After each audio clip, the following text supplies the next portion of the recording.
What's going on, guys? This is VinylicPuma, back with another Borderlands 2 countdown video, and today I'd like to go over what I think are the 10 best shotguns in Borderlands 2. Now, like the other videos in this series, we'll be including newly added gear from the Commander Lilith DLC, and our rankings are going to be weighted based on how powerful, how rare, and how useful or good a given shotgun is. Typically, more powerful shotguns will be given preference in the rankings, but rarity and difficulty in acquisition will also play a factor.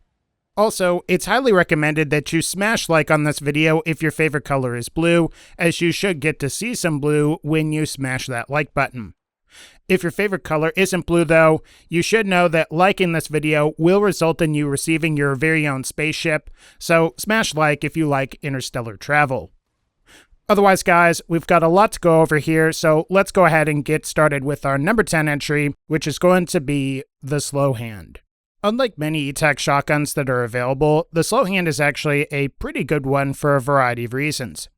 Perhaps the most obvious of which is that the Slow Hand is a Moxie weapon that heals the player at 3.5% of damage dealt.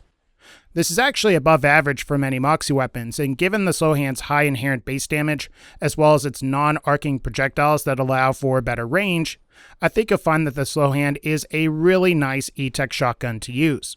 With this said, I do think it's worth noting that the Slow Hand isn't necessarily all sunshine and rainbows. Since it is an E-Tech shotgun, you obviously can't perform criticals with it, which is kind of a bummer. Additionally, you may find that reloads take quite a while on the Slow Hand as well, which can easily put you in situations where you feel like you're reloading the Slow Hand more than you're actually firing it. Fortunately, characters like Krieg can greatly boost the Slow Hand's magazine size via Bloodlust stacks, but just keep in mind that reloads may take a while on some of the other characters. Those issues aside, I like the Slow Hand quite a bit, and if you want it, it's usually farmed from badass Asaurus Rex, who can be encountered during or after the DLC's main campaign in the Torg Arena. It can also drop from Piston as well, however, if you want to do some recurrent farming, badass Asaurus Rex is really your best option. Number 9. Torg Quad Barrels. Now, I wasn't really sure how to refer to these, and if you're confused, this entry comprises almost every non-unique shotgun that possesses the Torg barrel. Given the differences between manufacturers, there are notable differences between each Torg quad barrel.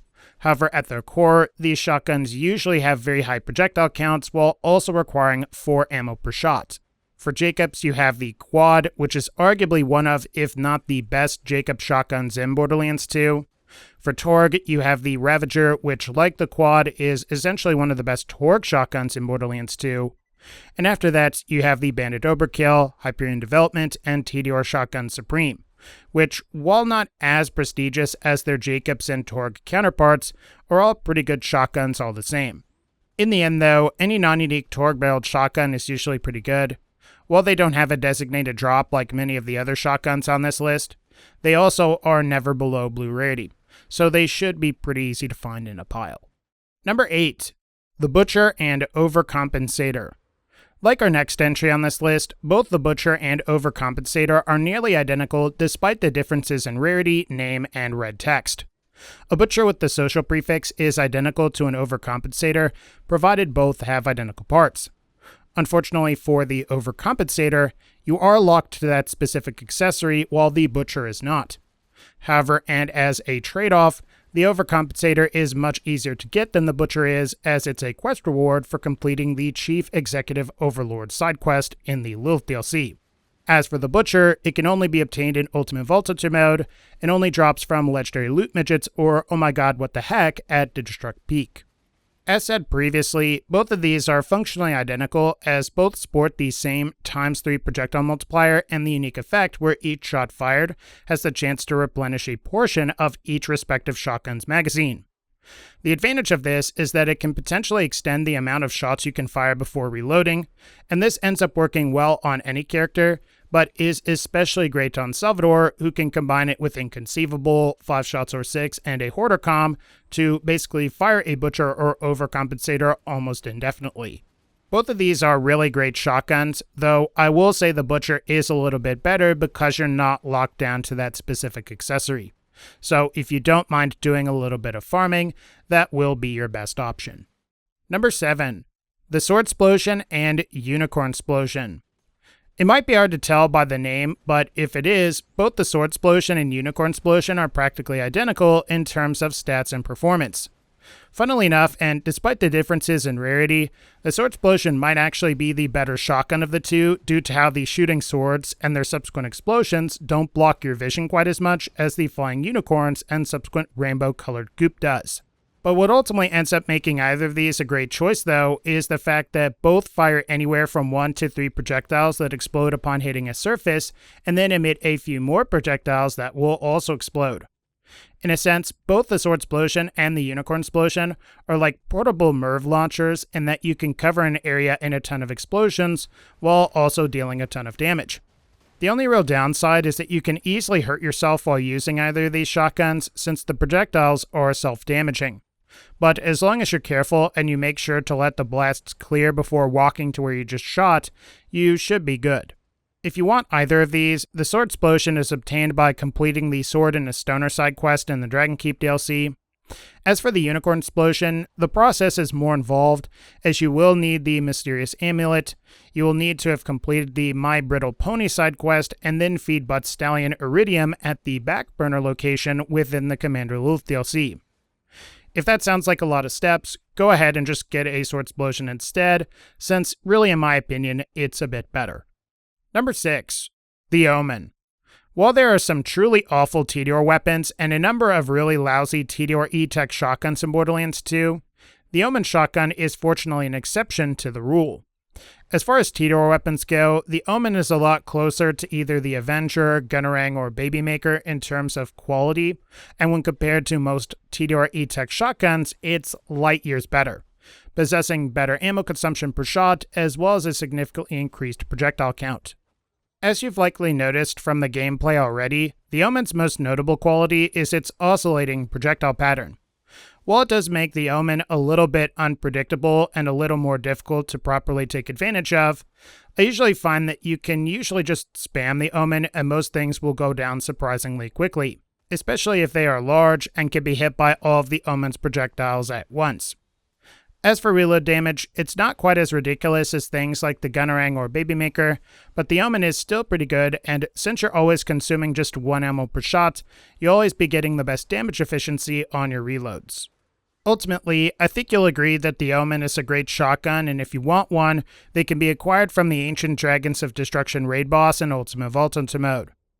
This can be somewhat tough depending on the character you've selected, and if you'd like to make the effort a little bit easier, I'd recommend playing as Salvador.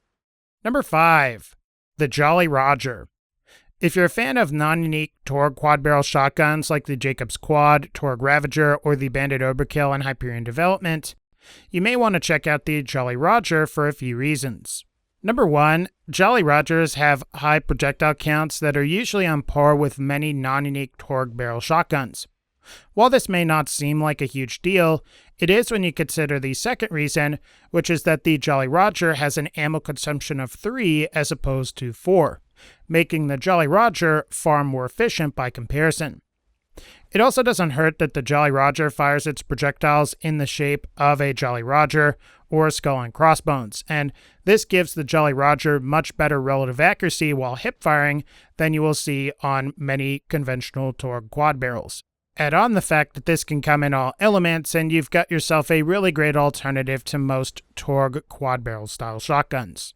Beyond that though, I don't think there's much else to say about the Jolly Roger. If you want one, they're much easier to get than Torg quad barrels, as Jolly Rogers can be acquired as a quest reward for completing the Just Desserts for Desert Deserter side quest mission in the Captain Scarlet DLC. It really is a great shotgun, so be sure to pick one of these things up. Number 4. The Twister. As the name implies, the Twister is a shotgun that fires projectiles that move through the air in the shape of a twister or tornado, or whatever else you want to call it.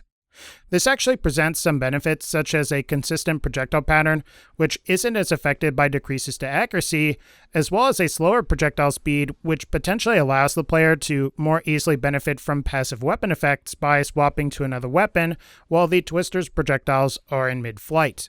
When you combine this with the Shock Elemental exclusivity, you'll likely find that the Twister is the perfect shotgun for Gaige. After all, Wirestone Talk will allow you to boost the shock damage, Anarchy will increase the power without making the Twister totally unusable at higher stack counts, and like other characters, you can still swap to a Grog or Lady Fist to either quickly heal or massively boost your crit damage. So if you play Gaige, I think it might be fair to say that this particular shotgun is highly recommended, if not an essential piece of equipment. The biggest problem with the Twister, though, is acquiring it, which is a shame for what is such a good shotgun. You have to spawn Omen within the Big Game Hunt DLC, which is done by using a Witch Doctor to level up a badass savage 3 times. While this may sound simple, you'll be surprised to find that this can actually take a while, and even if you get triple O to spawn, there's no guarantee the Twister will actually drop. Honestly, it kind of sucks that such a good weapon for Gaige and others is so difficult to get, but if you're willing to take the time to do so, I think you'll agree that the effort is certainly worth it. Number 3. The Conference Call. The Conference Call at one point was the strongest weapon in Borderlands 2, and while I don't think it quite holds that mantle anymore, it's still easily in the top 5 as far as shotguns go, in my humble opinion. This mainly has to do with the Conference Call's special effect, which is kind of hard to describe, but mainly consists of the initial pellets spawning additional projectiles after a certain distance, which is then followed by this horizontal perpendicular split. Again, it's difficult to describe in words, but you'll know it when you see it. What's so good about this projectile pattern is that it tends to be very effective against any enemies that are really large. Enemies like the Warrior, Terramorphous, Chromorax, and Hadorax tend to be very susceptible to the Conference Call, as they can be more easily hit by that horizontal perpendicular split. Additionally, you may also find that the projectile pattern works fairly well indoors on characters that allow ricochets to veer towards enemies. So if you're a Gaige player, you should be able to get quite a lot of use out of the Conference Call thanks to Close Enough, and if you add Anarchy into the mix, you'll find the Conference Call can be quite powerful. Overall, while the Conference Call isn't the single best weapon in the game anymore, it's still a fantastic shotgun to use on anything that's really large.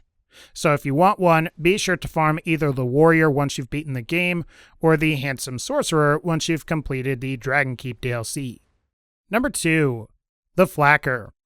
Though it may seem kind of bad at first, and you may find that there are superior Torgue shotguns out there for conventional use, the Flecker is actually pretty good for what it is, and that is a portable flak cannon. This makes the Flecker perfect for any aerial enemies that you come into contact with, and since the flak covers a fairly large area, the Flecker is also good for going up against any large enemies as well. What makes the Flecker really good, though, is its ability to benefit from certain passive weapon effects. For whatever reason, whenever you fire the Flecker and quickly swap to a Torgue rocket launcher, the Flecker's damage is greatly increased. In fact, this can make the Flecker broken when going up against mobs and make short work of large mini-boss enemies like Saturn and Uranus. Usually, the best rocket launcher to pair with the Flecker is the Ahab, since it possesses the most damage. But if you don't want to go through the hassle of taking on Master Gaige, you could always use either a Tunguska, Nukem, or Worldburn, as either will provide you with a significant damage increase. If you want a Flecker, they're obtained from either a Torgue vending machine in the Torgue DLC, the Warrior from the base game, or the Handsome Sorcerer from the Dragon Keep DLC.